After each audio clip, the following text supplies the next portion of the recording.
A cota racial não é uma medida que vai, de fato, melhorar ou mitigar o problema. Com ela a gente vai diminuir esse problema um pouquinho para que a gente consiga ter o processo de representação em si, dentro das universidades. Bom momento, querido ouvinte. Eu sou Guilherme Andrade. Eu sou Angélica Uegima. Olá, pessoas. Aqui é Bruno Dez. E aí, galera, aqui é o José Augusto. Olá, gente, aqui quem fala é Rodrigo Carlos. E está começando o Papo de Calçada. Swingando, swingando, swingando, swingando. Swingando, swingando, swingando, swingando. Todo mundo dançando por quê? Para animar a festa, salve simpatia. Para animar a festa. Boa noite, bom dia. Então, pessoal, estamos de volta, quase encerrando o ano de 2018, e para trazer um assunto mais naquela linha social, né? Não querendo ser muito polêmico, mas o Papo de Calçada tem sempre trazido aí questões como consumismo, questões... há 2 semanas atrás saiu o episódio sobre a Era da Excelência, e hoje nós vamos falar sobre representatividade. Essa é uma pauta que já estava marcada há um bom tempo, né? Nós vínhamos adiando ela por alguns contratempos aqui na nossa equipe, e acabou que semanas atrás de sair esse episódio houve uma polêmica com a declaração da Negra Lee, falando sobre o local, né, a tomada de lugar de negros por brancos. Ela até, né, cita o Elvis Presley, falando que o Elvis tomou o lugar de vários músicos negros, né, simplesmente por ele ser branco. Então, em meio a toda essa discussão, nós resolvemos, então vamos gravar. E nessa ideia, a Angélica falou, tem um amigo que o cara, assim, ele tá super por dentro dessa... né, desse ativismo, dessa conversa, né? E então pode trazer ele, nossa, claro, traz ele, vamos conhecer. E aqui está o Rodrigo, vocês ouviram ele na entrada.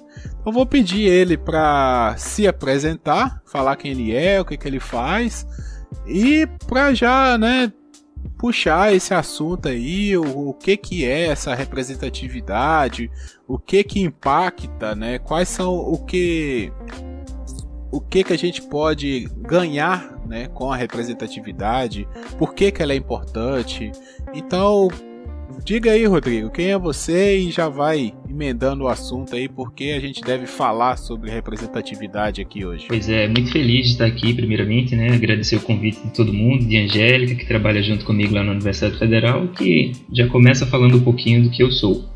Sou negro, retinto, filho de quilombola, misturado com índia, descendente de espanhol. Então, assim, eu sou um pouquinho de uma mistura de tudo. Meu nome do Carmo vem por conta do Quilombo do Carmo, no Rio de Janeiro.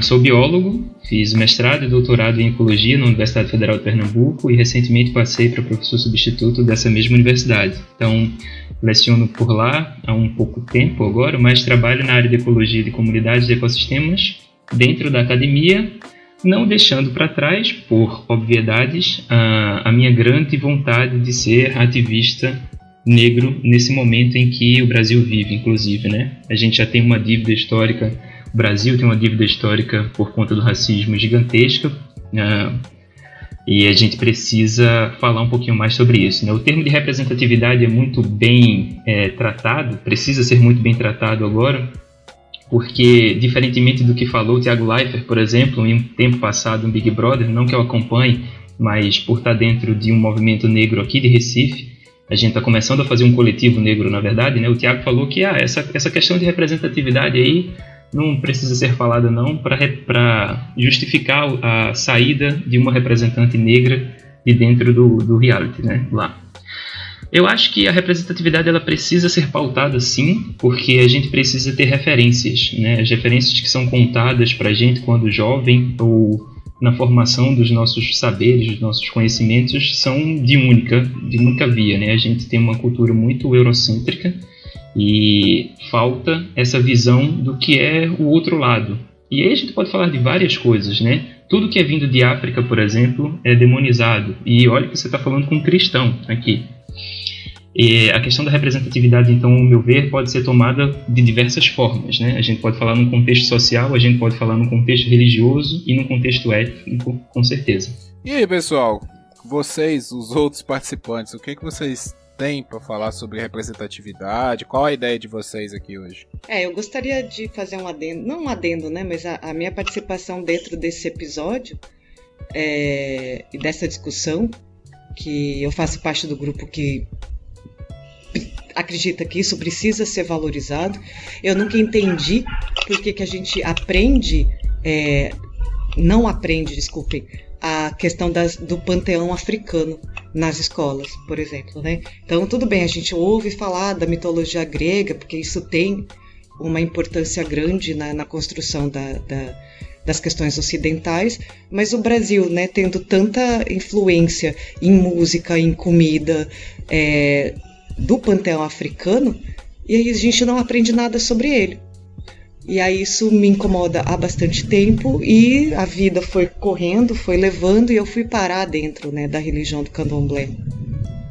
Sendo branca, asiática, de classe média, sempre crescida distante de todas as questões que envolvem o movimento negro e que envolve o sentir na pele qualquer tipo de preconceito, mas a falta de uma representatividade relacionada à religiosidade afro é uma das coisas que torna esse assunto, por exemplo, mais valorizado na questão da endemonização, como o Rodrigo falou. Então, eu sinto isso na pele de um outro jeito, né? Eu vivo isso de um outro jeito já há bastante tempo. Então, não haver representatividade para essas questões que fazem parte de toda a construção de uma nação é simplesmente ignorar, né? E pior do que isso é valorizar a ignorância. E aí isso é pior do que desvalorizar. Então, tipo assim, acho que para dar um conceito, tipo assim, da onde a gente tá falando, né, no começo, eu já falo que, eu acho que eu e o Bruno e o Guilherme estamos num espectro racial meio parecido, e a gente pode retornar a partir, eu acho que é um bom momento pra gente falar sobre o problema de você falar, por exemplo, sei lá, o termo raça ou o termo etnia, qual seria melhor pra falar e tudo mais.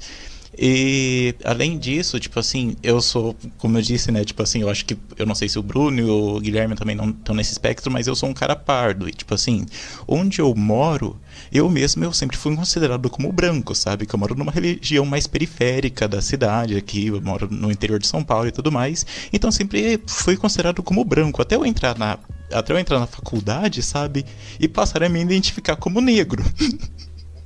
E isso em si já é algo que dá pra gente partir, sabe, de um certo ponto. Tipo assim, por que na universidade um cara que é moreno, pardo, ou qualquer terminologia que possa se usar, é considerado negro, sabe? Tipo assim, quer dizer que a quantidade de brancos é tão grande lá que qualquer pessoa que destoe um pouco já passa a ser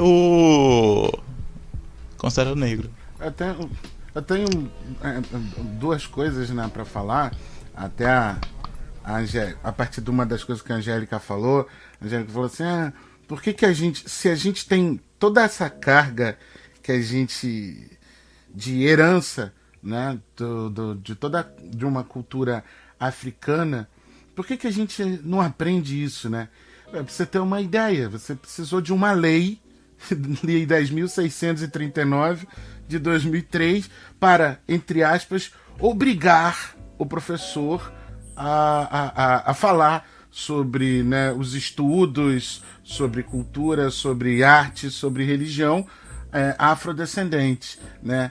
E isso que o Zé falou, né? Dessa quantidade de brancos, que também tem muito disso, né?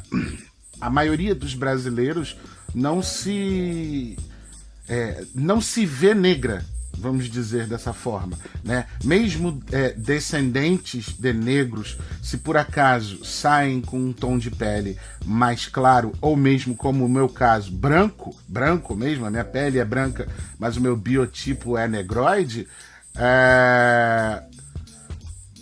tem dificuldade de se enxergar. Aconteceu uma coisa muito curiosa na sexta-feira, na escola onde eu trabalho, onde um aluno foi resolver um problema comigo. Eu falei assim, você vai lá conversar com a diretora fulana de tal. Aí ele falou, quem é essa diretora? Eu falei, aquela moça negra que senta lá no canto, você não sabe, mas ela é sua diretora. E aí ele foi. E aí uma menina que estava ao lado, uma menina negra, falou assim, professor, que racismo da sua parte. Eu falei, racismo o quê, fia? Chamar a moça de negra. Eu falei, ela não é amarela, não é verde, não é branca, ela é negra. Qual é o problema disso? Então, como as pessoas têm isso, acho que são meio que dois polos, né? Todo mundo ficou meio preocupado de agora, como é que eu me refiro? Essa é uma questão e, de repente, o Rodrigo pode abrir um leque sobre isso. É preto? É negro? Ou como é que é? Né? Porque virou até piada, né? Não pode mais chamar de negro, tem que chamar de afrodescendente. Piada de mau gosto, mas, né, as pessoas riem disso. Mas vem disso. A população, você precisa de uma lei, da força entre aspas, de uma lei para fazer com que se fale sobre a cultura africana, e você tem uma imensa população que não consegue enxergar-se e enxergar outras pessoas como negras. Essa parte da colocação da cor da pele em si é uma colocação que, ao meu ver, simplifica muito o que é ser negro no Brasil, ou o que é ser negro de uma forma geral, né? A gente pode levar em consideração os aspectos sociais também e as descendências dessa criatura, né? Dentro da comunidade negra, a gente se chama um pelo outro por pretos. A cor em si vem do preto, né? Preto é branco. Mas a partir do momento em que a gente leva em consideração os aspectos sociais, os aspectos de formação também biológica do indivíduo, a raça pode ser dita como sendo negra sem nenhum problema. O que traz o problema consigo é a forma como você vai falar e a forma como essa expressão é dada. Então, expressões que são utilizadas a partir do tom e da palavra negra, ou que derivam da palavra negra, mas que se servem como xingamento, ou que vai realizar uma diminuição social do ser ali. Por exemplo, a palavra denegrir é uma palavra que costumeiramente as pessoas falam sem o mínimo entendimento de que isso pode ser uma palavra racista, né? Então, a palavra denegrir, que vem de tornar negro, o real significado seria tornar negro, num tempo mais antigo, significava dizer que aquele indivíduo que estava se tornando negro estava se tornando mais sujo, estava se tornando mais distante do que era a aceitação perfeita da sociedade. Então, a problemática está por trás da derivação daquilo que a gente entende como é ser negro ou não. Eu acho que é interessante. Ok. Que é interessante porque, tipo assim, houve nos últimos tempos, eu pelo menos tenho visto, várias discussões, né, de pautas identitárias falando que você não pode chamar... Não que não possa, né, mas que o correto não seria chamar a pessoa de negro, seria chamar de preto.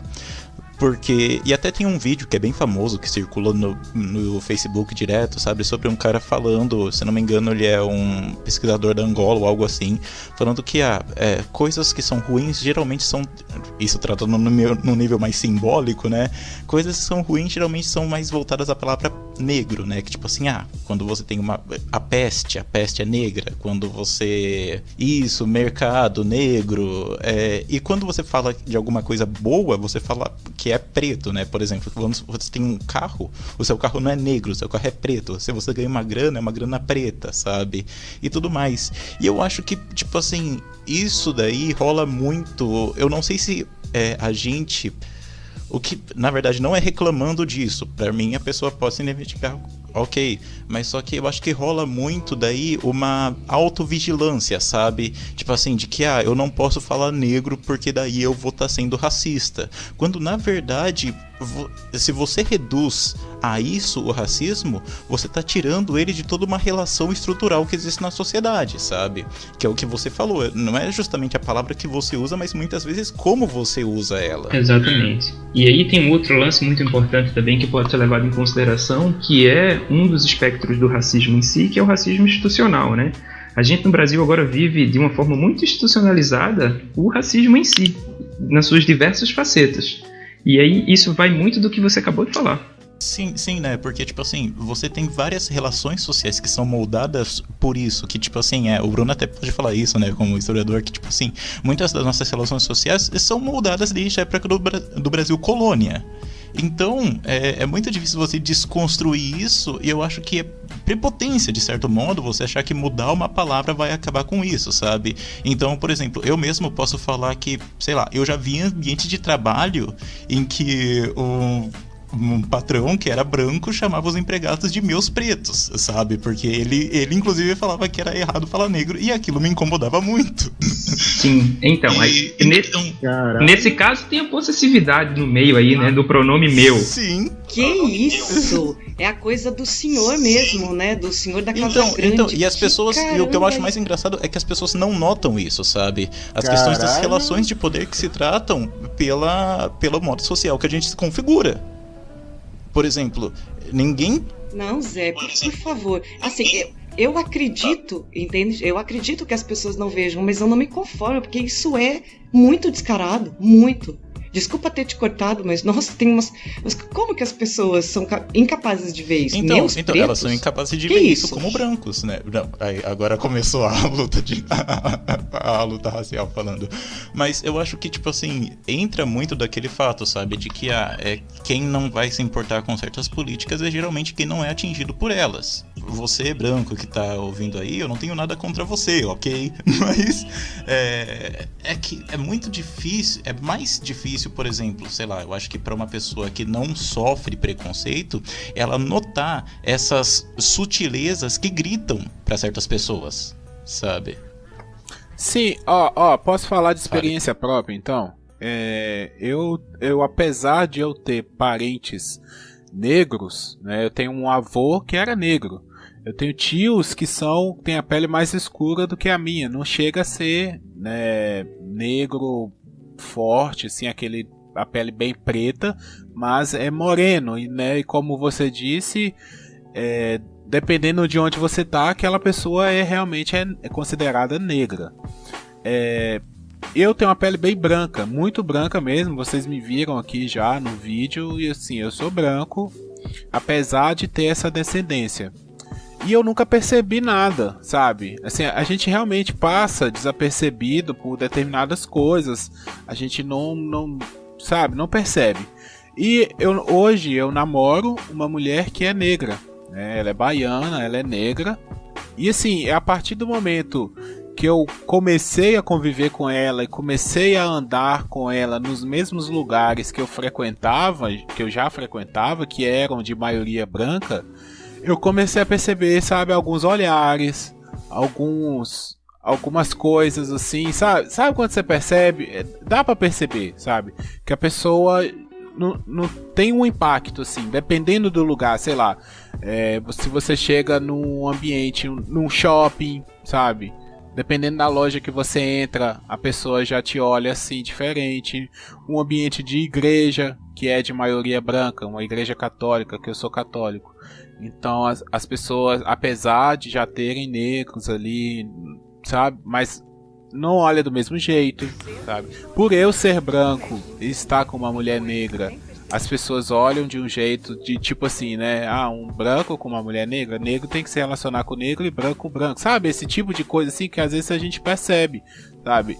Então, realmente é só quem passa por isso que percebe. Quem quem é como a gente diz, né? Quem é da maioria, da representatividade, e aí isso é até bom a gente já depois esclarecer isso, essa questão de maioria e minoria, que muita gente às vezes mas os negros são maioria. Não é questão de maioria de número de pessoas, é questão de maioria de representatividade, aquelas pessoas que estão na frente, que tomam as decisões, né? Essa é a questão da maioria. Antes de entrar nessa questão da maioria, eu acho que é bem interessante a gente falar sobre a questão que você falou de muitas vezes você ter racismo, só que não se notar isso. Por quê? Porque aqui no Brasil a gente tem uma construção de racismo velado, sabe? Tipo assim, eu acho que é bem interessante porque fizeram uma pesquisa há alguns anos atrás, já perguntando para as pessoas, tipo assim, você acha que existe racismo no Brasil? E a grande maioria delas respondeu que acha que sim. Porém, quando perguntado se elas eram racistas, eu acho que 0,3% respondeu que sim, sabe? Então, por exemplo, elas sabem que existem racismos, mas só que elas não gostam vamos dizer assim, de ter essa autocrítica, sabe? E perceber quando comete atos racistas ou não, sabe? Que é uma coisa que tá passível a todo mundo, não só a brancos, sabe? O tal do racismo institucional. A gente comete atitudes, a gente como sociedade comete atitudes, a gente age de um modo racista, só que isso está institucionalizado. Então, se ele está institucionalizado, obviamente isso não, para as pessoas que o fazem, isso não é racismo, porque ele já faz parte de toda uma construção institucional. Então, é por isso, a gente não, como sociedade, a gente não vai admitir tão cedo. Tão cedo a gente não admite que a gente comete no dia a dia, em coisas sem perceber, atitudes racistas. Tem uma coisa, rapidinho, deixa eu só um exemplo, essa coisa de como está institucionalizado, um caso curioso, é assim, né, a gente como professor, a gente coleciona história, né, cara, de coisas que acontecem dentro de sala de aula. Então, certa vez eu estava dentro de sala de aula falando sobre isso, né? Sobre racismo, sobre preconceito, etc, etc. E aí eu mencionei aquela clássica história de que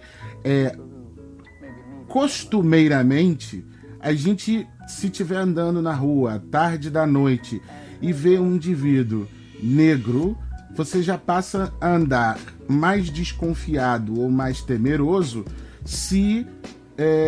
do que se ele fosse um indivíduo branco, por exemplo.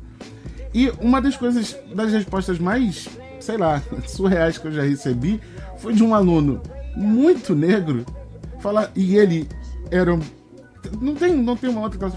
Ele era muito negro. Ele falou assim: professor, mas até eu, se ver um negão na rua, tenho medo.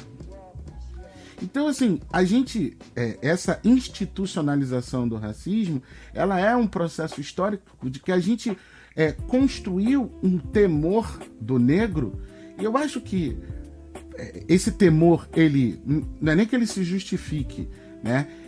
Ele é justificado pelo temor que, bem, a gente escravizou esse povo durante 300 anos, agora que eles são livres, o que eles vão fazer com a gente? Né? É bem ruim pensar dessa forma, mas é o que é. O temor após o 13 de maio, né, e as diversas leis que ocorreram exatamente para tolir, né, a primeira lei de terra, por exemplo, quando a Inglaterra extingue o tráfico internacional de escravos em 1850, o Brasil continua cagando e andando, continua trazendo negro.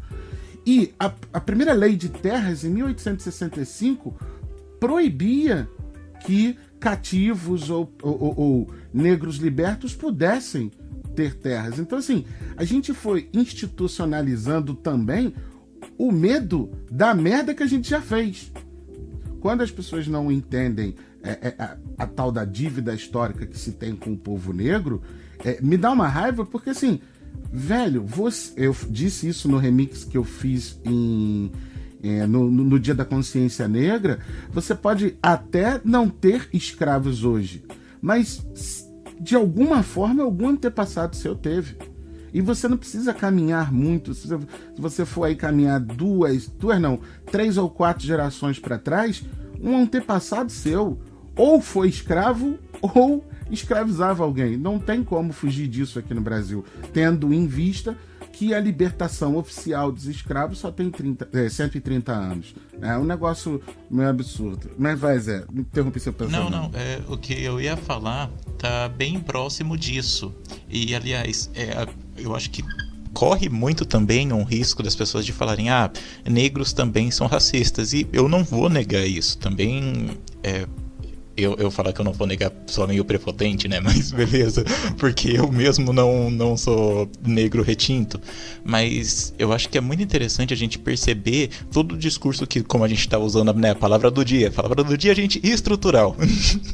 Que é essa construção, sabe? De que você tem de um racismo estrutural. Então, eles mesmos não vão perceber o discurso racista. E, além do mais, vai acontecer o caso de você passar a reproduzir o discurso racista para que você seja bem aceito na sociedade. Então, por exemplo, se você não consegue ser branco, você passa a se comportar como branco e a ter o mesmo discurso que o branco para poder ser aceito em outros círculos sociais que não seriam permitidos a você. E isso que eu tô falando não é algo consciente necessariamente, sabe?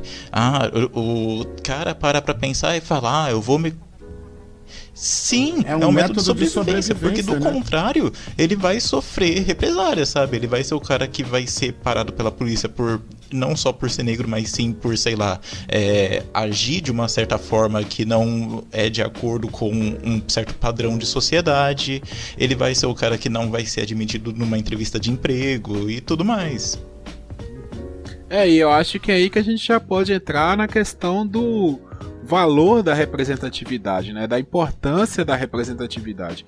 Porque até agora, igual que você falou, Zé, do cara não se ver, né, ele precisar se comportar como um branco para ser aceito, a partir do momento que você tem uma certa representatividade, você tem uma presença, né, de pessoas que pertencem ao mesmo grupo que você lá na frente ou em posição de autoridade, você não se vê mais, né, na necessidade, porque você fala assim, não, tem aquele cara ali, aquele cara é igual a mim, então eu sou uma pessoa que, sabe, você vê a referência, né? Você tem referência das coisas.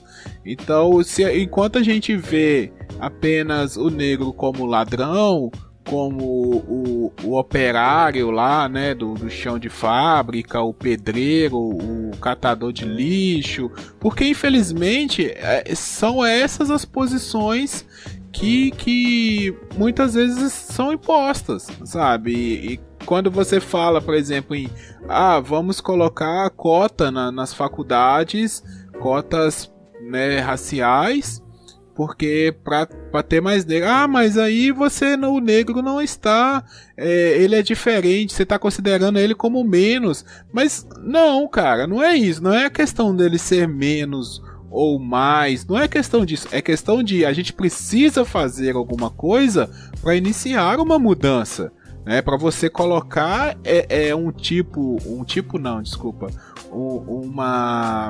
como é que eu posso falar? Colocar uma certa representatividade, pessoas que representam uma certa classe, um certo grupo, num local onde eles não vão, sabe, por vários motivos. Então acho que a representatividade, ela passa por isso, né? Ela tem que começar a acontecer para a gente começar a aceitar coisas diferentes e a partir daí paradigmas são quebrados. Só dar um exemplinho, só para não perder disso que o Guilherme fez, né? Que tem o tal do conceito da alteridade, né? Que a gente tem essa dificuldade, vamos dizer assim, de conseguir ver o outro. Todo o diferente em relação a gente tem sempre muita dificuldade.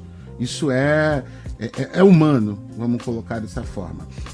E o papel da representatividade, e por enquanto a gente está só falando desse aspecto do negro em si, né, racial, mas a gente precisa entender a importância disso. Longe de mim me colocar aqui, fazer uma propaganda de mim, e como modelo de alguma coisa, porque as pessoas às vezes até me criticam, você é professor, não deveria fazer isso, não deveria postar aquilo. Eu nem gosto disso. Mas é tão importante como determinados gestos o são. Eu nunca... Não sei se vocês já viram algumas fotos, eu tô deixando meu cabelo crescer e o meu cabelo é bem cacheado, né? E desde que eu comecei a deixar ele crescer isso no início do ano passado, eu tive que aprender a lidar com o meu cabelo, né? A como cuidar dele melhor para manter hidratação, Tive que estudar o meu cabelo cacheado porque nunca deixei o meu cabelo grande. Exatamente porque ele nunca, entre aspas, ficava do jeito que eu queria, e o que é pior, nunca ficava do jeito que, né, você tem aquele ideal branco do cabelo liso. Pois bem, meu cabelo foi crescendo, etc, etc, e um belo dia eu soltei o prendedor do cabelo, né, e os meus alunos viram meu cabelo enorme e bem cacheado. Uma menina negra olhou para mim e falou assim: professor, como é que o senhor faz para deixar esses cachinhos tão bonitos? Porque eu não consigo fazer isso de jeito nenhum. Eu falei, não, mas os seus cachinhos são bonitos. Ela falou assim, não são bonitos como os do senhor. E aí, cara, você para e pensa, um homem de 40 anos ensinando hidratação para cabelos cacheados para uma menina de 15, 16 anos, né? Mas esse é o valor de quando você quebra, né, vamos dizer assim, um paradigma que o cara pode assim, pô, eu posso ter um cabelo desse também. Ou o meu cabelo é assim, e nesse cara tá desse jeito. Talvez seja melhor isso. Então, esse é um dos aspectos mais importantes da representatividade. É o cara perceber, como eu tava falando aqui com a Renata mais cedo, mas de um outro assunto. Por mais que a gente coloque uma esfera na mão, né, ela é um objeto que ela pode ser observado de diversos pontos e ela pode ter várias formas de ser analisada. Dessa mesma forma, a gente não tem um modelo, vamos dizer assim, um padrão ou de beleza, ou disso, ou daquilo outro. Mas a gente, como se impõe esse padrão, por exemplo, do cabelo liso, é muito importante que cada vez mais você tenha pessoas que possam mostrar para as outras o seguinte: bicho, teu cabelo é esse, o meu é aquele, e tá bom, faz o que você quiser do seu cabelo, né? Mas eu queria só destacar isso, que mesmo eu, que não tenho todos esses problemas, por ter o cabelo cacheado, consegui passar para uma menina, sabe, como ela cuidar dos cachinhos dela. E depois disso ela parou de alisar e está assumindo, né? Tá na transição do cabelo dela. Então ela tá assumindo os cabelos cacheados dela. Eu acho que isso que é um exemplo do que o Guilherme quis dizer. Pois é, e assim, por mais que possa parecer um exemplo isolado daquilo que acontece no Brasil inteiro, é um exemplo clássico e muito bonito e simplório no sentido do que é ser representatividade. Você foi a representatividade para ela, você se mostrou como um indivíduo dentro desse parâmetro de representatividade e que ela não teve durante toda a sua história. Porque se a gente para pensar, e aí eu vou falar um pouquinho melhor das cotas depois, mas a gente tem um processo histórico em si. Quem sou eu? Não sou historiador, né? Mas a gente tem um processo histórico em si de que os valores que eram trazidos como valores sociais em si eram valores das cortes europeias. O negro que era vindo de África, ele era somente um objeto ali que ninguém queria galgar o local que era dado a ele. E aí o tempo se passou, um tempo muito curto depois da abolição, e aí a gente não consegue entender de fato que todos os locais em si são locais que podem ser ocupados por representantes negros também. O preto ele pode estar sendo um presidente da República. Barack Obama veio aí para trazer essa manifestação também, mesmo que um pouco simplória, mas trouxe. Ele pode estar representado por um juiz, ele pode estar representado por um médico, ele pode estar representado por professores. Só para vocês terem noção, dentro da minha turma de mestrado e doutorado, no mestrado, éramos eu e mais 2 de uma turma de 16. No doutorado, a turma reduziu um pouquinho, era 8, e era somente eu, de negra. Eu só tive um único professor preto durante o período da graduação até o doutorado. Dentro do curso, poucos são pretos, do que eu enxergo agora. Então, assim, a gente precisa ter esse espaço ocupado também. E aí a gente entra um pouquinho mais sobre uma medida que é paliativa. A cota racial, ela não é uma medida que vai de fato trazer a melhoria ou definir o problema, vai acabar com o problema, né? É uma medida mitigatória, né? A gente vai diminuir um pouquinho para que a gente consiga ter o processo de representatividade em si, porque a base do ensino e as oportunidades não são dadas da mesma forma, por mais que haja, numericamente, muito mais pretos do que brancos no Brasil. É porque, assim, muita gente confunde o sistema da cota racial e da cota social, né? Porque ela fala assim, porque a cota tem que ser social, para aquelas pessoas que não têm condição de frequentar uma escola boa no ensino básico e poder, né, chegar ao ensino superior como aquelas que são mais abastadas e frequentaram escolas particulares e tudo, e por essa coisa. Só que o que eu acho o diferencial é entender que a cota racial ela não tem essa função. A função dela é de representatividade. Então você não pode comparar uma cota a outra, né? Algumas pessoas até já questionam assim, mas e se uma pessoa for negra mas for de família rica, então ela deve usar a cota? Ela deve usar a cota? Aí você pensa, qual que é a função da cota racial? É representatividade, né? Então, eu quero conhecer uma família negra rica. Eu não conheço famílias negras ricas, mas tudo bem. Não, entende? Então, assim, sei lá, às vezes é o filho de um juiz, né? Um filho do empresário. Então, mas é que tem todo esse problema. É que tem todo esse problema justamente do recorte, né? Tipo assim, você colocar... É que eu não sei se é muito interessante a gente separar a cota racial de cota social. As duas existem, porém as duas meio que operam em conjuntos. Porque se a gente for retirar, por exemplo, sei lá, um espectro demográfico, né? Da ocupação de pessoas negras em regiões periféricas, vai ser muito maior do que o de pessoas negras em regiões mais afastadas da sociedade. Então, você já inserir essas pessoas no meio, sei lá, acadêmico ou até mesmo em outros meios, empresarial e outros, você já está ajudando a combater isso, sabe?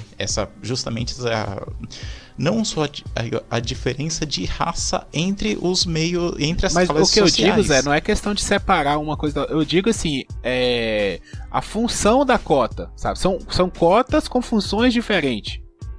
Entendeu? Uma tem uma cota de representatividade, outra tem uma tem a função de representatividade, a outra tem a função de social, né? De ascensão social, de você dar oportunidade àquelas pessoas que não têm chances iguais, não têm condições iguais.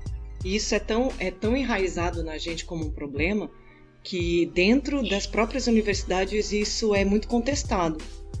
Dentro da própria universidade. Então é um pouco estranho você ser um professor universitário que questiona a questão de cota. Você olha para sua sala de aula e conta nos dedos quantos negros você tem em sala. E olha que eu sou de um campus de interior que atende uma grande massa, assim, uma maioria esmagadora de alunos de interior, né? De alunos com essa questão social também muito, muito grave, muitas vezes. E assim, desse jeito, a gente não tem um número representativo de negros nossos alunos. O Rodrigo dá aula lá também. O Rodrigo também está vendo isso. Então, quer dizer, é impossível. Você é um professor universitário de um campus de interior e questiona a cota para negro. Então, realmente, cara, você não entendeu nada. Então, realmente, você está mostrando que você não está entendendo nada, a finalidade disso. E eu lembro quando as cotas foram implementadas, que eu sou meio antiga, né? Então eu lembro quando elas foram implementadas e toda aquela preocupação, né, da sociedade, mas isso, alguém falou aí uns minutos atrás, eu não sei se foi o Bruno ou o Guilherme, mas isso vai fazer aumentar o racismo, porque o negro não está chegando na universidade do mesmo jeito que o branco. A gente se olhava assim, como entendeu? Como não tá chegando do mesmo jeito? Tá chegando do mesmo jeito. Ele também tem que estudar. Eu posso interromper para fazer um rage aqui rapidinho? Cara, que tem uma ideia absurda, sabe? De você colocar no diploma da pessoa se ela é cotista, sabe? Tipo assim, eu não vou falar qual o deputado que veio com essa ideia, mas vocês já devem imaginar quem é, né? Então, e, tipo assim, essa ideia não faz o menor sentido, porque, tipo assim, a cota é simplesmente algo pra você entrar na universidade. Uma vez que você já tá inserido lá dentro, você vai ter que tirar as mesmas notas das outras pessoas, sabe? Você não vai ter uma cota de você ter uma nota menor pra você se graduar. Não, e quem vê pensa que a cota é exatamente uma facilidade. Ela não é uma facilidade. Quem pensa nesse processo de facilidade em si é a população que estava com medo da perda dos seus privilégios.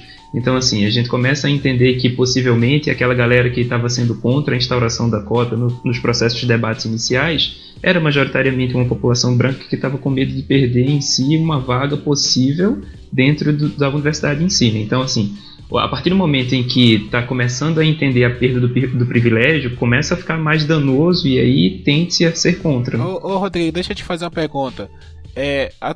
Não sei se você vai saber responder, mas atualmente, quantos por cento de vagas num curso de universidade é destinado a uma cota racial? 20%, se eu não me engano. Eu posso pesquisar isso melhor, mas eu acredito que é 20%. Aí, num curso de biologia, aí na universidade de vocês, quantas vagas são abertas por semestre para esse curso? No total? Por ano ou por semestre, né? Por semestre ou é por ano que é aberto as vagas? Você sabe, Angélica, agora lá no CAV? Então, é por semestre com uma única prova, né? Aí 2 entradas. Uma entrada de uma turma que vai começar no primeiro semestre, uma turma que vai começar no segundo. O curso de biologia... Com 80 entradas, é isso? Oi? O número de vagas é 80 ainda? O nosso é 90, né? 45 no primeiro, 45 no segundo. São 90 vagas por ano. Então, assim, se eu tô sabendo bem de matemática, de 45, então são 9 vagas para cotistas, né? Pois é. 9 são cotistas. Então, exatamente. Olha, já dimensionou que ninguém tá dando nada. Né? Não tá vendo nada de graça. Então vamos fazer essa conta aqui. De 45 vagas, 9 são cotistas. Né? Ou seja, se você ficou de 36 para baixo, de 33º para 36º para baixo, você corre o risco de, entre aspas, perder uma vaga para um cotista, né? Então, quem ficou acima do 36º está garantido ampla concorrência, né? Quem ficou abaixo do 36º pode perder, entre aspas, essa vaga. Cara, são 36 vagas em uma universidade, em um curso de uma universidade. Hoje em dia a gente tem um Enem que você concorre para todas as universidades, para a maioria das universidades públicas do Brasil, fazendo a mesma prova. Então, cara, se você acha que a cota está tirando o seu lugar simplesmente porque você é branco e você não tem acesso a essa cota, eu acho melhor rever isso, entendeu? Porque do tanto de curso que a gente tem, do tanto de universidades que a gente tem, se você não conseguir entrar, né, pelo seu mérito, eu acho que, né, vamos estudar um pouquinho mais pro ano que vem, ficar entre os 36 primeiros, né, que aí você vai ter o seu lugar, sabe? A questão não é essa de, estão roubando o meu lugar, porque não é, sei lá, 80% é para cotista, não é, cara, é 20%, é a cota, é a mínimo, sabe? Então, assim, eu vejo assim, um mimimi das pessoas que não, sei lá, às vezes o cara não se esforçou, sabe? Pô, se esforça mais que você vai conseguir, cara. É um problema. Isso que a gente tá falando da cota da racial. Aliás, o Rodrigo, me tira uma dúvida que eu tô para perguntar há bastante tempo. Em termos mais corretos, assim, mais aceitos dentro dessa discussão toda. o mais recomendável é a gente atribuir a raça ou a etnia, ou varia? Pois é, essa é uma discussão que dentro de todos os coletivos ainda existe com grande calor, né?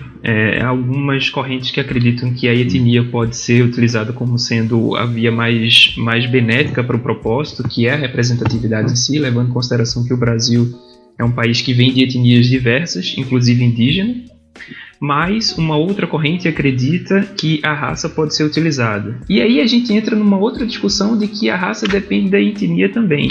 Então acaba que no final das contas as duas podem ser vistas como sendo bem utilizadas, sabe? Eu pergunto isso porque às vezes dentro do uso desses termos, aparentemente raça é uma questão física, né, de aparência física. E etnia é o que agrega toda a cultura que vem junto. Né? Então, a religião afro, ela é uma questão étnica, ela não é uma questão só racial. Né? Porque a etnia eu vejo muito agregada a questão da raça e seus costumes, e a sua cultura. É por isso que eu quis... Não, mas você está certa mesmo. Assim, o grande problema é que até que ponto... o Estado em si, na promulgação das leis, conseguiria controlar o entendimento de que a melhoria da atribuição das cotas poderia ser dada por uma questão étnica, sabe? Até que ponto a representatividade poderia aumentar em relação a isso? Não que haja discordância de minha parte, muito pelo contrário, mas a problemática que há é que como é que haverá o controle? Que aí a pessoa pode se... Como se diz, se você pega pelo lado da religião, né, ela pode se converter a qualquer momento e falar que pertence a determinado grupo, né? Então não tem como controlar isso. Que eu sou um exemplo disso, né? Eu acabo sendo um exemplo disso, né? Hoje eu sou relacionada ao candomblé, ao maracatu, a uma comunidade de favela e tal, e poderia, que não, óbvio, né? Quem olha para mim vê que não tem nada a ver, mas poderia fazer esse uso, né? Para dizer que represento ou para exercer uma representatividade étnica, então não racial. E aí você vê a corda bamba que é a questão, né? Eu, como uma filha de candomblé, posso, né, me apropriar e dizer que eu estou representando a questão étnica.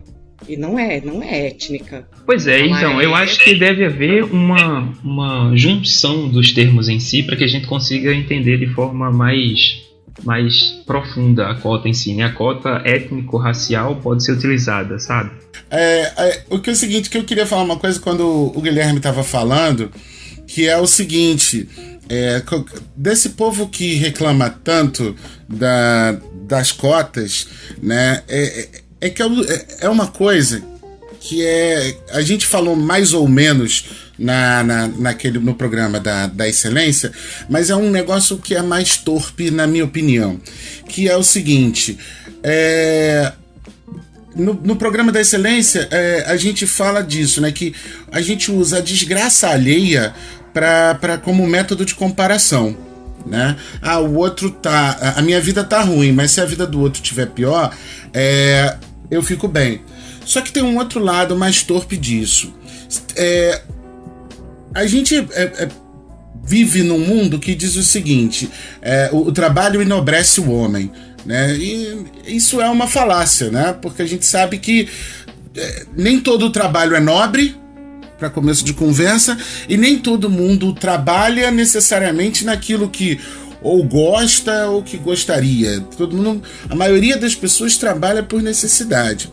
Então, pegando esse cara que deu um duro danado na vida para conquistar o que tem, quando ele começa a perceber, por exemplo, aí a gente vai pegar bem no prático, o cara que num determinado tempo, quando ainda não existiu o Enem, ou pelo menos o Enem com o formato que tem hoje, porque o Enem é de 97, e aí ele, por exemplo, percebe exatamente isso, que todas aquelas pessoas que são mais ferradas que ele estão conseguindo um acesso à universidade, entre aspas, mais fácil do que ele conseguiu. Esse cara começa a protestar exatamente contra esse instrumento que ele julga o facilitador. Você tá entendendo? O grande problema que eu vejo do cara que critica a cota é o mesmo do cara que em algum momento critica porque agora os aeroportos parecem rodoviárias, né? Que é o cara que reclama porque ele tá vendo o sujeito que sempre prestou serviços a ele podendo gozar de uma série de benesses que ele gozava e tinha exclusividade. Você tá entendendo? Então eu fico muito revoltado porque eu digo sempre o seguinte: eu sou a favor do trabalho, eu não tenho uma ideologia, um posicionamento político. Eu sou a favor do trabalho. Mas no momento em que eu paro e penso assim, se não é melhor para mim, então, se não é bom para mim, então eu não quero que ninguém tenha, eu sou egoísta. Ou se existe uma política social que favoreça muitas pessoas e não necessariamente favorece a mim, então eu sou contra ela, eu sou um egoísta. Eu sou um escroto por natureza. Sabe qual é? Porque a maioria das pessoas pensa a partir disso. Pô, tá atingindo os outros, outras pessoas estão tendo facilidades, benesses, e eu não estou tendo. Né? É justamente o cara que galgou um outro obstáculo. Às vezes é até mesmo o cara que, para concluir o ensino superior, ele pagou uma universidade particular e deu duro para pagar essa faculdade, para concluir essa faculdade. E depois ele observa isso. Agora o governo dá né, vagas para todo mundo ou para qualquer um. Né? E eu vejo muito nisso, muito nesse pensamento dessa, agora bem preconceituoso pode parecer, mas tem um monte de gente que fala pior do que eu, muito esse pensamento de classe média, sabe qual é? Muito preconceituosa em relação a uma série de coisas. Eu tenho um texto, inclusive, muito preconceituoso de minha parte, que eu falo sobre isso também lá no meu blog. Mas o cara que protesta contra a cota racial, ele é egoísta, porque ele não consegue pensar no bem comum. Ele só consegue pensar no bem individual ou para os seus. E aí a gente cai mesmo na dinâmica Gilberto Freirista, né, que o brasileiro é um homem cordial. Não quer dizer que o brasileiro seja um cara educado, seja um cara carinhoso, nem nada. Ele é um homem que carrega os seus no coração, ele lida somente com os seus, né, do seu grupo, da sua classe, com carinho, e por isso tem a famosa você sabe com quem tá falando, né? Porque aí que é importante para todo mundo. Eu queria apontar isso, sabe? Querendo ou não, é um sintoma, né, de uma sociedade que é extremamente competitiva, né? Tipo assim, você tem aquela ideia, sabe, de que completamente meritocrática, de que não, você tem que ganhar pelo seu esforço, sabe? O problema de você usar esse argumento é você achar que todos aplicando o mesmo esforço vão atingir os mesmos resultados, quando não, né? Não se aceita isso. E aí a gente vê a falta da representatividade. Entendeu? Se a partir do momento que houver a voz, houver a representatividade, então a gente tem aí o Rodrigo, por exemplo, como um representante negro, né, de um histórico quilombola, com uma voz ativa e sendo ouvida como professor doutor de uma universidade. Entendeu? A partir do momento, então, que você tem verdadeiramente a representatividade onde ela deve estar e onde ela quiser estar, onde ela tiver o direito de chegar e ela tem o direito de chegar onde ela quiser chegar, esse papinho, ele vai sumir. Entendeu? Porque esse papinho, ele é muito típico de situações de maioria mesmo. Eu quero ver, a partir do momento que o negro, que é o nosso né, tema, que é assim por causa das questões da Negra ali, principalmente, mais recentes. Quando o negro estiver representado, não tem mais o que discutir. Não tem mais o que discutir se é mimimi, se é vitimismo, se não sei o quê. E ninguém, esse papinho de classe média, Bruno, e eu faço voz com você nesse momento preconceituoso da nossa parte, não vai ter mais fresta, não vai ter mais ouvidos, né? Porque não vai mais vai deixar de ser maioria. E aí essa banalização da representatividade que a gente vê também é tremenda, né? Desculpa, Rodrigo, eu te interrompi. Não, é exatamente isso aí que eu ia falar um pouquinho, né? Você explanou, mas assim, só para reiterar aquilo que você já estava falando aqui agora, a gente não consegue ainda pensar à frente porque a luta ainda é muito árdua para que a gente consiga ser ouvido, né? Você falou muito bem claramente aí aquilo que eu penso, que a gente pode estar onde a gente quiser estar. O problema é que as condições que são dadas a gente, a voz negra falando aqui agora, não é dada da mesma forma para uma outra pessoa. Por mais que eu venha de uma família que não era pobre, meu pai é professor universitário também negro e sofreu gigantescamente mais do que eu. Meu pai é professor da Universidade Federal Rural aqui de Pernambuco, e ele entrou na universidade na década de 76, se eu não me engano. Imagina lá o que era. Então, quando eu era mais jovem, antes ainda de entrar na universidade, ainda no colégio, no ensino médio, eu tava doido para usar dreads. Minha mãe, tipo, você vai fazer. E meu pai dizendo, não, você não pode fazer isso porque senão você vai ser taxado como marginal na rua. Sabe? Tipo, agora eu consigo entender a proteção que era dada por ele naquele momento, mas que eu não conseguia entender e queria ser revoltado mesmo, porque, poxa, eu quero ser quem eu sou. Minha família me dá condições suficientes para que eu tenha força suficiente para me enxergar como sendo eu. Eu não preciso dar chapinha no meu cabelo, eu não preciso cortar o meu cabelo o tempo todo, sabe? Ou então eu não preciso usar roupas que são dadas pela mídia, por mais que não haja essa representatividade. E aí o que é mais massa é que recentemente o filme de Pantera Negra veio para dizer assim, galera, presta atenção no que está rolando aqui agora. Porque se vocês não conseguirem entender que representatividade é fundamental, vocês não estão conseguindo entender o que é esse filme em si.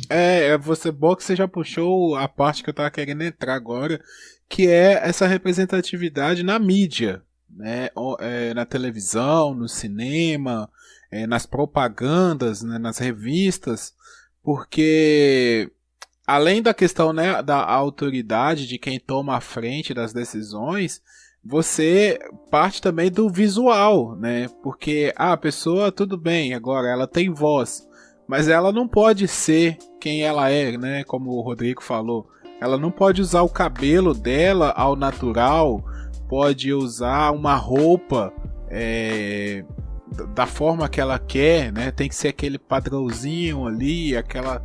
Então, assim, eu acho isso interessante, e até antes de, quando a gente colocou o tema aqui, eu perguntei pra Mariana, né, porque ela não participa aqui porque ela chega muito cansada do trabalho e tal, aí ela fala que não quer participar. Mas eu perguntei a ela, falei, e aí, o que você acha desse tema? E como que você vê essa questão, assim, na mídia e tal? Você, olha, a questão é que quando eu vejo, por exemplo, um filme, né, com uma mulher branca, eu até citei três personagens diferentes pra ela, né? Eu falei assim, ó, Mariana, quando você vê o Super-Homem, o que você acha? Eu falei assim, pra mim não é nada, assim, não coisa nada. Aí eu falei com ela assim, e quando você vê a Mulher Maravilha? Aí ela falou assim, tal, é uma mulher, tal, beleza. Aí eu falei com ela, e quando você vê aquela personagem lá, que aí eu não vou lembrar o nome, mas lá do Pantera Negra, né, que é a gente se chama ela de Michonne, né, que ela faz The Walking Dead também, ou então a Lupita Nyong'o, que é a companheira do Pantera Negra lá, do T'Challa, né, aí ela falou, não, aí é foda, né, aí é foda, porque as mulheres são as negonas foda, que bota o pau pra quebrar, aí sim, aí é da hora, entendeu? Aí eu falei, então, pois é, isso eu acho interessante, sabe? Porque a pessoa, ela se vê, né? A TV, a tela do cinema, a capa da revista, ela é um espelho, né? A moda, ela passa por isso. Até citar o filme aqui, aquele filme do Diabo Veste Prada, outro dia a gente reviu ele aqui, que às vezes a pessoa fala assim, eu não ligo pra moda. Aí no filme tem uma passagem que a personagem da Meryl Streep fala assim, tá, você não liga pra moda, mas por exemplo, essa blusa azul que você está usando, ela não é um azul qualquer, ela é um azul fulano de tal, que na coleção de não sei quantos anos, 5 anos atrás, foi escolhida por esse motivo, e a partir daí foi pras ruas, e até chegar nas lojas de departamento e começar a ser vendida em massa. Então se você acha que você é alheio à moda, você não é, porque a moda determina o que você vai vestir. E a partir do momento que você tem essa representatividade, eu acredito que pluraliza essa questão também da moda, né, do vestimento, do cabelo, dos acessórios, e a pessoa acho que se sente mais confortável, né, de usar uma coisa que ela acha que pertence a ela. Ô, Guilherme, e tem uma outra coisa que, assim, a partir disso que você está falando, por exemplo, a gente está falando muito da questão da representatividade negra. Se a gente passar para o espectro de outras minorias, por exemplo, como homossexuais, tenta calcular, né, a importância, ou quem tiver amigos homossexuais, a importância, por exemplo, de ter uma Pablo Vittar cantando no Domingão, no Faustão e recebendo prêmio, com todos os... E eu, como já disse em outro episódio, assisto canais de gays, Diva Depressão, 5 Minutos com a Tia Rita, e um monte de outros canais, o canal da Lorelai, que é outra drag queen. Quando você assiste isso, imagina o impacto que de você ver pessoas que são, né, entre aspas, parecida, a Netflix fazer um desenho animado com personagens drag queen. Você pode questionar o quanto for, cara. O que é sempre importante é sempre isso.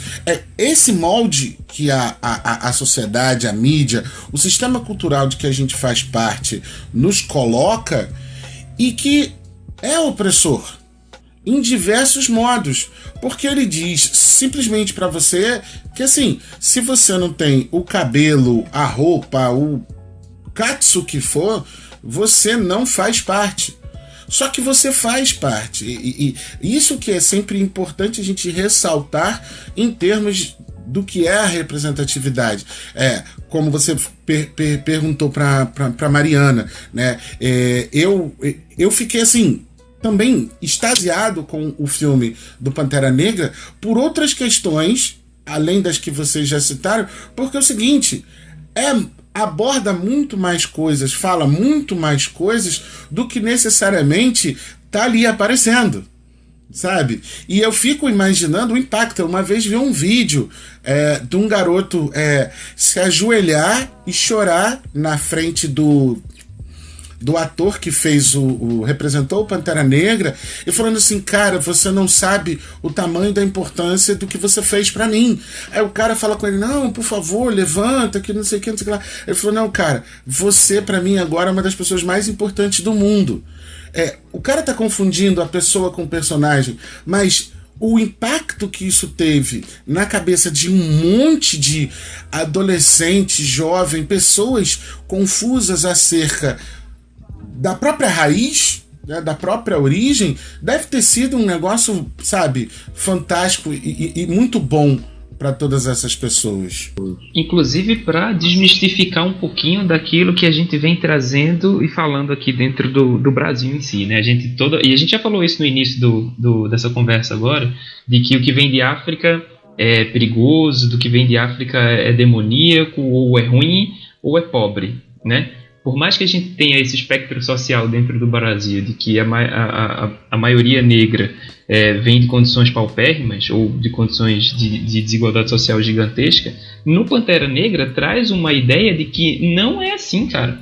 O Pantera Negra em si, né, o T'Challa, ele não vem do gueto, por exemplo. Já começa daí, né? Um super-herói sensacional que não vem do gueto. O cara é PhD em física, vem de uma puta área da África, assim, que é altamente tecnológica e que traz também um conjunto que é maravilhoso para mim, que é a conexão com o plano ancestral. E nesse momento eu fiquei bastante tocado. Confesso que chorei bastante nesse momento, de que, assim, a gente aprende a demonizar aquilo que vem de África, porque a gente não consegue conceber que isso também é um rito. E eu não sei muito dizer, porque eu não entendo muito da história dos quadrinhos nem da história americana, mas a própria criação do herói Pantera Negra, ele tá ligado com o movimento Black Panther, né? Sim. Apesar da Marvel dizer que não, ela tem raízes sim. o Pantera Negra, ele surge entre 66 e 67, e o Pantera Negra Herói, né, entre 66 e 67, e o movimento dos Panteras Negras toma vulto a partir de 68, mas, né, é porque a Marvel não assume essa questão política, né, nesse caso, mas ele tem envolvimento sim. E aí, só um adendozinho rapidinho, o Zé, uma das histórias mais tristes como professor que eu já passei foi exatamente num dessas comemorações ao Dia da Consciência Negra numa escola. Eu comecei a organizar com uma turma alguns alunos que faziam parte do candomblé iriam trazer comida de santo, alguns outros alunos iriam que faziam parte de grupos de capoeira iriam trazer, outros iriam trazer exatamente isso, essa ancestralidade de alguns pertenceram mesmo, tinham avós que eram bisavós que eram escravas e tal, iam contar um pouco dessa história. A gente estava montando um negócio grande e no fim, infelizmente, os grupos aí, alunos que não eram, por exemplo, do candomblé e que estavam responsáveis por certas partes dessa comemoração, quando mostraram em casa o que ia ser feito, os grupos religiosos começaram a boicotar essa, vamos dizer assim, essa mostra que eu queria fazer com as turmas em que eu trabalhava. Uma das inspetoras, inclusive, ela se ofereceu para fazer, cara, um monte, trazer trajes, né, representando os orixás, essas coisas todas. Pois bem, eu recebi um recadinho bem de leve, dizendo: é melhor você não fazer isso, para não arrumar confusão, etc, etc. Fiquei muito puto dentro da roupa, e fiquei mais ainda porque fizeram o maldito concurso da beleza negra. No dia do que seria o negócio, eu nem fui à escola. Meu telefone passou a tarde toda tocando e eu nem apareci. Entende? Porque eu me nego a estar presente num troço hediondo desse, sabe? Eu ia até falar, eu ia dar um exemplo disso. Quando eu comentei um tempo atrás, que essa questão de representatividade ela acaba banalizada por aquelas pessoas que, vocês me desculpem, elas não se interessam pelo assunto.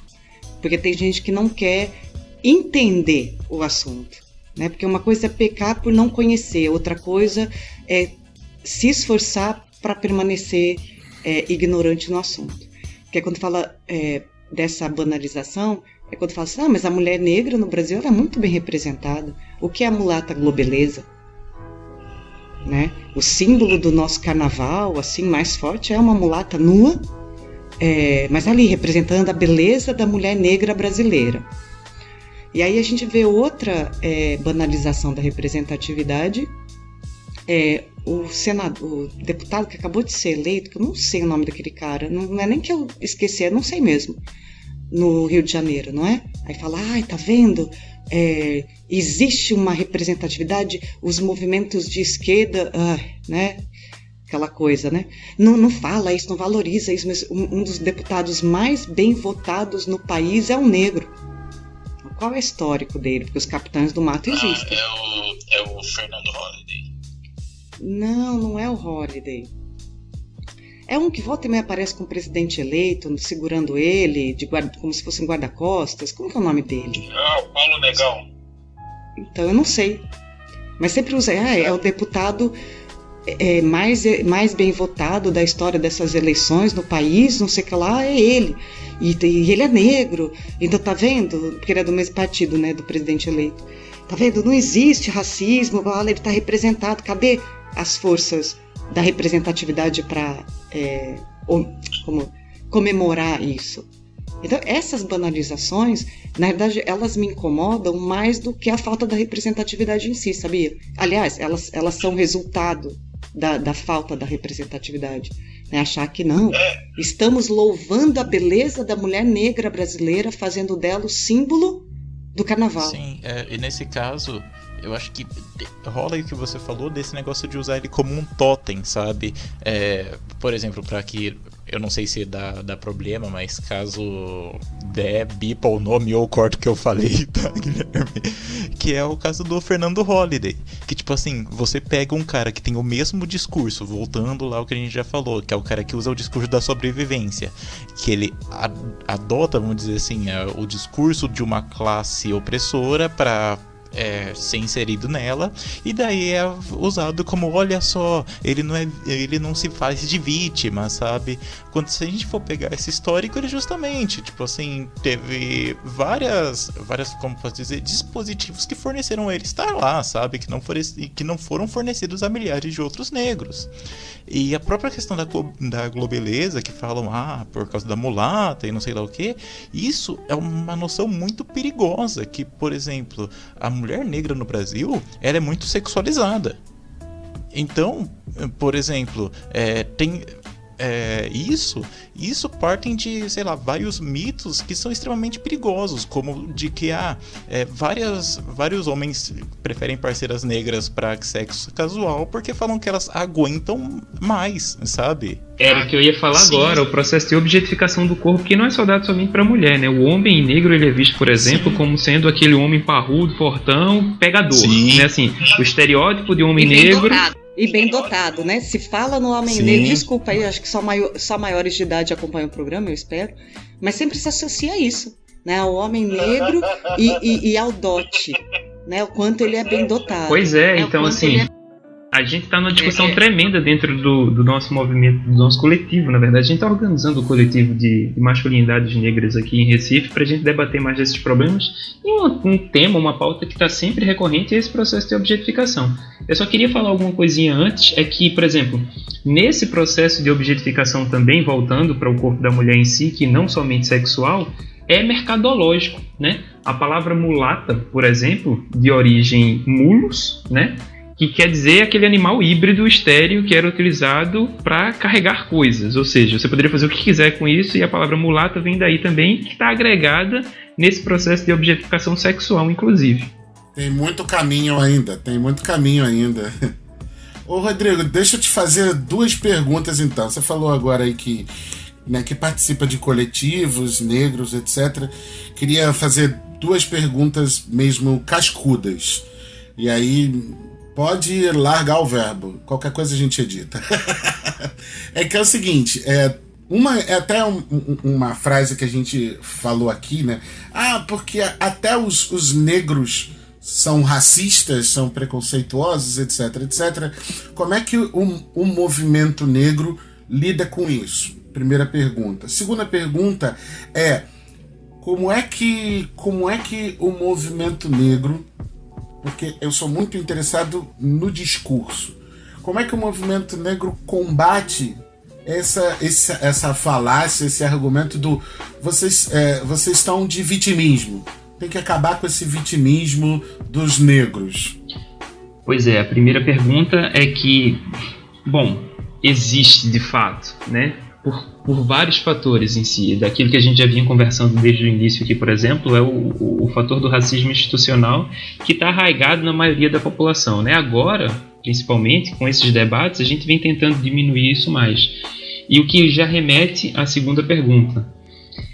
Eu não consigo falar pelo movimento negro total do Brasil, mas a gente ainda é muito heterogêneo, a gente não conversa entre a gente em si. Isso é uma crítica que eu faço muito veementemente ao coletivo que faz parte, né? A gente está debatendo pautas de homens negros aqui de Recife, uma coisa muito mais reduzida, e que a gente precisa primeiro se entender como sendo atores de uma sociedade que precisa da nossa atuação em si. E aí... o discurso vai mais por processos ativistas. Então, a gente começa a fazer coisas mais ativas dentro da sociedade, inclusive na Câmara de Vereadores, por exemplo, com pautas que tenham esse cunho de representatividade, de que seja audível, né? A gente precisa de voz e a gente precisa de local. Ok, eu trabalhei com um professor que ele também era ativo no movimento negro aqui no Rio de Janeiro, e ele também sempre se queixou disso, né? De como o movimento negro ele é heterogêneo. E assim, eu queria entender como se dá essa heterogeneidade, porque inclusive, né, o que tá lá na música do Caetano, 111 presos são pretos, mas não faz diferença, são pretos, então dane-se, né? Pense no Haiti. É exatamente essa questão, porque as pessoas entendem como ser negro uma única coisa, e não é. Exatamente, e a gente tem problemas como qualquer outro. A gente tem problemas, e são problemas tão graves quanto. Na verdade, eu diria que são problemas mais graves. A gente precisa de um processo primeiro de entendimento do que é ser esse ator negro, né? O que é ser um homem negro dentro de uma sociedade que majoritariamente é negra, mas que não consegue enxergar em si sendo negra. O que é ser mulher negra, por exemplo? A gente se baseia muito nos coletivos das mulheres aqui, que são, assim, a léguas de distância muito mais bem organizadas do que a gente.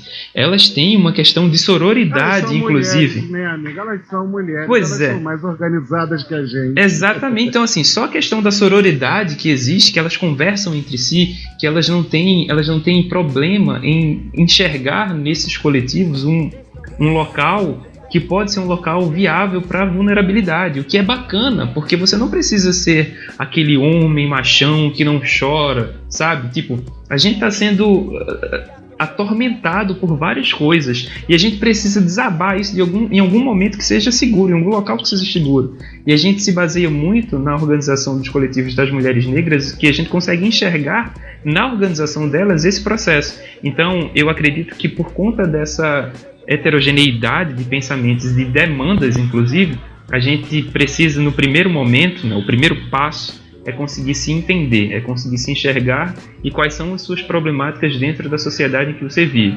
O segundo passo é fazer como é que eu consigo resolver esses problemas que afligem a minha sociedade, o meu centro aqui agora, sabe? Momento cultural.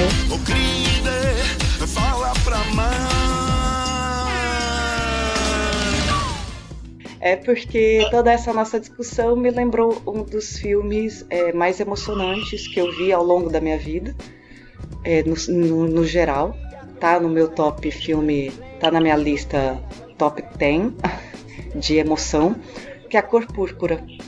É um filme do Spielberg, que tem Whoopi Goldberg, que ganhou na época o Oscar de melhor atriz, tem Danny Glover. O filme tem mais de 30 anos, eu ia pesquisar o ano, desculpa, esqueci. E então eles estão bem novos, né? E a história é super bonita, acontece no estado da Geórgia, nos Estados Unidos, no começo do século XX. Então é a história de uma menina que era violentada rotineiramente pelo pai, engravida, e a partir daí ela é separada dos filhos e vendida e atua tanto como escrava, como companheira, né, ou escrava sexual também, do personagem do Danny Glover. E aí a história vai se desenrolar, ela vai conhecer uma musicista, e aí vai acontecer uma sequência de eventos, e ela vai ser encorajada a seguir a própria vida, seguir em frente. O filme é lindo, é bem emocionante, no sentido humano, em todos os aspectos que essa nossa discussão aqui me lembrou, na realidade não me remeteu, né? Mas me fez lembrar bastante, porque ele é muito marcante para mim, porque foi um dos meus primeiros contatos, eu acredito, com uma realidade contada em um filme praticamente inteiro, né? Quem assistiu me ajuda, mas o filme só tem personagem negro. Todos os personagens são negros, inclusive os que têm uma condição financeira melhor. Existem negros, não chega a ser rico, né? Mas existem negros numa posição social melhor, no nível cultural, de estudo, também bom. E eu lembro que aquele filme mexeu comigo nesse sentido, porque é um filme inteirinho de negro. E além de ser lindo demais da conta. A Cor Púrpura. Bom, eu vou falar de um filme que assisti esse final de semana mesmo, e que ele é meio que ligado com esse assunto, né, da discussão racial, que é o Sorry to Bother You. Eu não sei se já tem a tradução dele, ele é um filme bem recente, de 2018, que acho que a tradução literal seria algo como Desculpe Te Incomodar, que é um filme que ele trata sobre a história de um negro, né, que ele vai trabalhar numa empresa de telemarketing e ele começa a ser promovido por ele conseguir fazer uma voz de branco. E ele é bem interessante porque ele tem esses toques meio que quase surrealistas, sabe? O filme ele começa ele tem esse negócio meio surreal, sabe? E ele usa bem essas doses pequenas de surrealismo para colocar um humor meio crítico nele, sabe? E tanto o surrealismo quanto no final ele é puramente um realismo fantástico, sabe? E é bem interessante porque ele parte dessa premissa mais racial para depois, mais no final do filme, começar a tecer mais um comentário sobre trabalho em si, sabe? Sobre as condições que a gente se coloca de trabalho e como ele está se tornando e está moldando a sociedade. Enfim, eu não quero falar mais nada porque é muito risco de dar spoiler, sabe? Mas é um filme muito bom, gente. Sorry to Bother You, ou Desculpe Incomodar. Assistam aí. Eu quero indicar aqui um livro. Eu ainda não acabei de ler, mas torna-se premente porque, cara, é sensacional. Apesar de ser um livro de 2001 ou 2003, eu não me lembro, depende da minha edição aqui, eu tenho que ver, mas ele não está aqui perto, que é um livro do jornalista Caco Barcelos, chama Rota 66, a história da polícia que mata. E você que está acostumado a ver o Caco Barcelos no Profissão Repórter, aquilo ali é fichinha para o trabalho jornalístico que ele normalmente faz sem estar ali naquele programa ensinando jovens aprendizes a jornalistas. Ele narra um fato ocorrido em 1975, onde um esquadrão da polícia chamado Rota, que aí é Ronda Ostensiva, aí tem o T e o A, é o nome de um militar que eu agora não vou lembrar. Então, de um caso onde a Rota, a polícia de São Paulo, mata 3 adolescentes numa perseguição policial cinematográfica. Só que eles descobrem que esses 3 adolescentes eram de classe média alta. E pela primeira vez a Rota estava envolvida num problemaço porque ela não estava matando pobre e preto, né? Ela estava matando gente rica e que tinha contatos com a imprensa. E o trabalho jornalístico do Caco Barcelos é um troço primoroso, sabe? Ele começa a montar, como ele mesmo relata, antes da existência de um computador portátil ou mesmo de um computador pessoal, num caderninho de capa vermelha e preta, quantos assassinatos a Rota havia cometido desde a sua criação em 1970, até o momento em que esse escândalo estoura, em 1975. E é um trabalho primoroso, livro esse que me foi dado escondidamente de uma bibliotecária de dentro de uma biblioteca da Polícia Militar, porque o coronel que chefiava essa unidade não queria aquele livro na biblioteca. Então ela falou assim: como você é professor de história, toma para você antes que eu arrume problema com o coronel. Então eu recomendo a todos Rota 66, a história da polícia que mata, Caco Barcelos. Eu queria indicar um TED, um filme e 2 livros. Nossa. Chegou agora, quer sentar na janela. Mas eu vou ser rapidão. Eu queria indicar primeiro o TED, para que a galera conseguisse entender de fato como é que a gente mitifica muito a cultura que vem de África e como é que a gente demoniza muito aquelas histórias que são faladas pra gente, né? É da Chimamanda Adichie, uma escritora nigeriana, bem jovem inclusive, e que, se a gente fosse traduzir ao pé da letra, seria O Perigo da História Única. Um TED que tem no YouTube. Se você digitar o Perigo da História Única, tenho certeza que o primeiro link que vai aparecer vai ser da Chimamanda. É um TED sensacional que ela fala de como é mais ou menos que a gente enxerga a demonização da cultura e dos aspectos étnicos que vêm de África, né? Nigeriana vale muito a pena. O filme que eu queria indicar é o Moonlight, né? Um filme de 2018, se eu não me engano, que é um drama, né, dos Estados Unidos, na verdade 2016, desculpa, um drama dos Estados Unidos, né, do Barry Jenkins, e é muito legal, que fala um pouquinho sobre esse processo de entendimento do corpo do homem negro, né? Então, no contexto americano, né, o filme foi filmado em Miami, na Flórida e tal, mas eu não quero contar muito porque é um drama que vale muito a pena você estar imergido. Inclusive, eu fiquei extremamente apaixonado pela fotografia desse filme. É assim, sensacional. Quem não assistiu, por favor, assista Moonlight, Sob a Luz do Luar. Eu acho que é mais ou menos esse o nome do filme. O livro...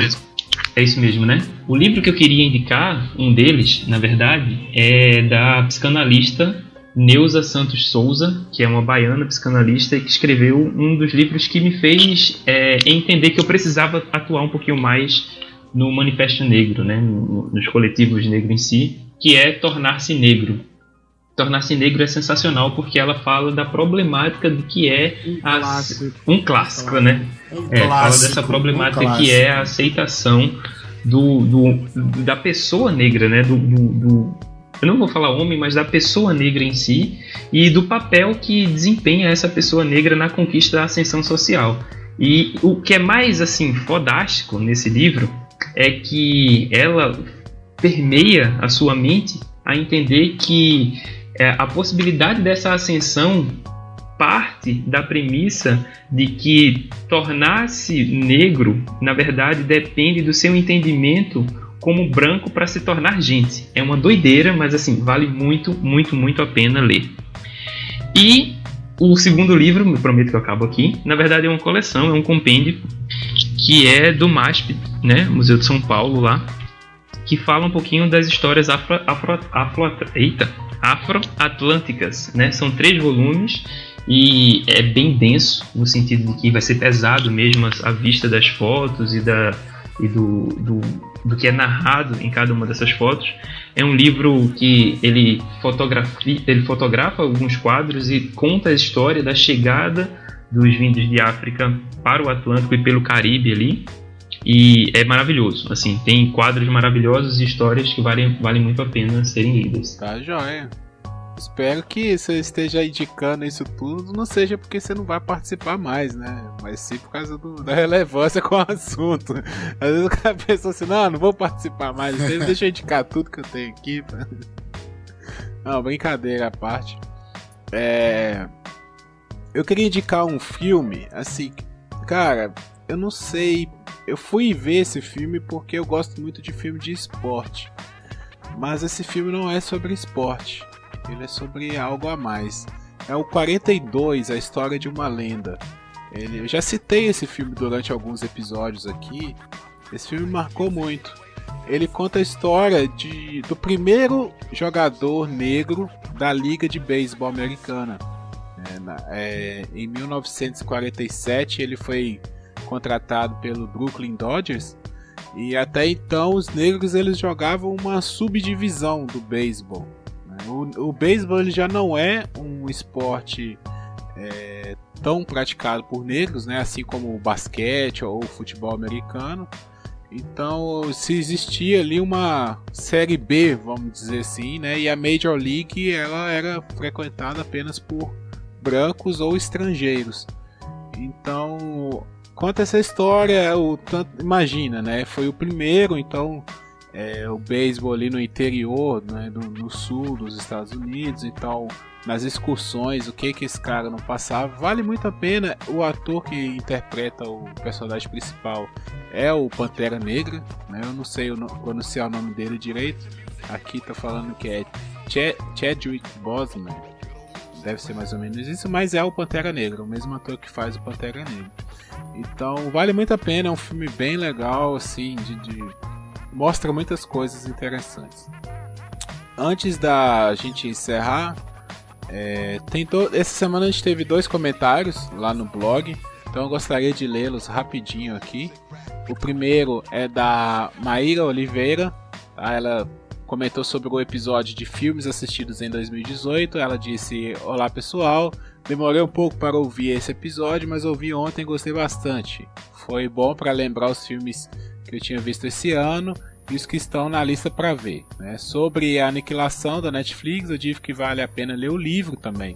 É um livro curtinho, mais intenso e te prende até a última página. Tem algumas diferenças da história do filme, mas a premissa é a mesma. Gostei bastante do filme, apesar de ter caído em alguns clichês de filme de terror e suspense, como vocês falaram.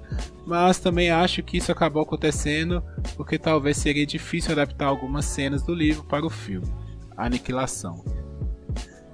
O filme Aniquilação é o primeiro da trilogia da Comando Sul, escrito por Jeff Vandermeer. E deixo aqui a minha sugestão de um episódio para o podcast, uma pauta sobre livros lidos recentemente, aventuras e desventuras literárias. Abraço, Maíra. E o segundo comentário foi sobre o episódio da Era da Excelência, o nosso episódio retrasado, né, da Ana. Não tem sobrenome aqui, só tem Ana. Bom, eu tenho 28 anos e por ter escolhido mudar de curso na faculdade, fui chamado de várias coisas e cobrado de várias maneiras. Porque se tivesse continuado, já estaria formada, já estaria isso ou aquilo. Mas não estaria satisfeita. A questão principal, acho que é você ter sonhos, ambições e correr atrás do que quer e não ficar se comparando com os outros ou fazer coisas para satisfação alheia. Muito obrigado às duas que comentaram, né? Nossa, demais assim pra gente receber esse feedback. Estamos muito felizes. A sugestão da Maíra, que foi o primeiro comentário que eu li, nós provavelmente vamos acatar sua sugestão, sim, né? Nós até pedimos aos ouvintes que indiquem alguma coisa que vocês queiram que a gente fale aqui no nosso podcast. Então, com certeza, temos grandes leitores aqui no nosso grupo. Vamos providenciar um episódio, talvez para o ano que vem, né? Porque esse ano as pautas já estão quase fechadas. Mas para o ano que vem, talvez trazemos um episódio aí para a galera começar o ano lendo bastante, com bastantes indicações. E a respeito do comentário da Ana, acho que foi bem isso que o pessoal tentou passar, né, no episódio. Essa questão de a gente evitar cobranças, né, pensar na gente, no que é melhor e evitar ficar se comparando com os outros, tá bom? Muito obrigado a vocês que participaram aqui. Novamente bem-vindo aí ao Rodrigo, obrigado a Angélica, ao Bruno e o Zé, que já são antigos da casa. Obrigado a você que nos ouviu. Segue lá nas redes sociais, @Papo Calçada. Segue o nosso blog, papodecalçada.podcast.blogspot.com.br. Não, papodecalçada.podcast.blogspot.com.br. E é isso aí, mande seu comentário, mande seu feedback, mande sugestões, que a gente tá aí para trabalhar para vocês, tá bom? Até a próxima semana. Valeu!